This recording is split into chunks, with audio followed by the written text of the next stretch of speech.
Today we are going to be talking about vectors versus scalars. Our objectives are to be able to identify scalars and vectors, identify the parts of a vector, and to calculate simple vector addition and subtraction. So what is a scalar and a vector? A scalar is a quantity that has a magnitude only. A magnitude just means how much of something.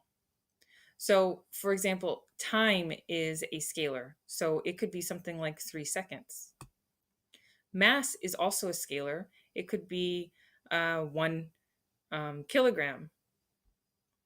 Speed is also a scalar. You would say something like 20 meters per second. While a vector is a quantity that has a magnitude and a direction. Velocity is speed with a direction. So you would say 20 meters per second north. Acceleration, you could say something like 9.8 meters per second squared down. Force, if you push a ball across a table, you could say something like it was being pushed with a force of 2 newtons to the left. Displacement and velocity have a value and a direction. So a displacement would be 3 kilometers east, or a velocity could be -5 meters per second should you turn around and go in the opposite direction, for example.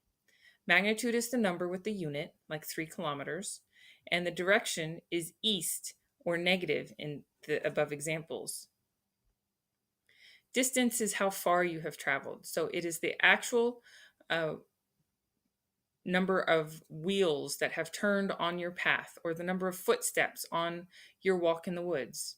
While displacement is how much you have changed your position from the start of your trip. So from the start of your trip to the end of your trip, how far is that? What is that distance? And in what direction did you go? Speed tells us how fast an object moves, while velocity is a combination of speed and direction. Okay, so in common terms, distance goes with speed, so the direction doesn't matter. But in science terms, displacement goes with velocity because the direction makes a difference. And now, what does a vector actually look like? A vector is made up of a line with an arrow, and where the arrowhead is, that's called the head, and the other end is called the tail. Vectors should be drawn to scale. So this one would be 5 meters east, while that one would be 10 meters east, and it's twice as long as the one that is 5 meters east, but in the same direction. Vectors get added head to tail or head to butt, as Ed last year said. So the 5 meters east to add to the 10 meters east would go from head here to the tail here, head to butt. And that red line, the red vector underneath, is called the resultant. It is 15 meters east. The resultant vector points from where you start to where you end up, which is east in this case. And what if we reverse one arrow? We have 5 meters east and then 10 meters west in the opposite direction. This time we have 10 meters west, and then we have the 5 meters east in the other direction.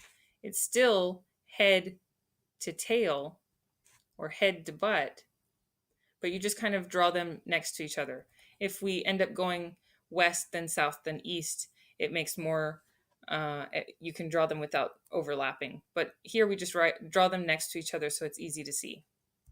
Then the resultant is from where you start to where you ended, and it's 5 meters west. That's the resultant vector. So adding vectors is the same as connecting them head to tail. The resultant vector will be from the tail of the first one to the head of the last one. And that's all I have.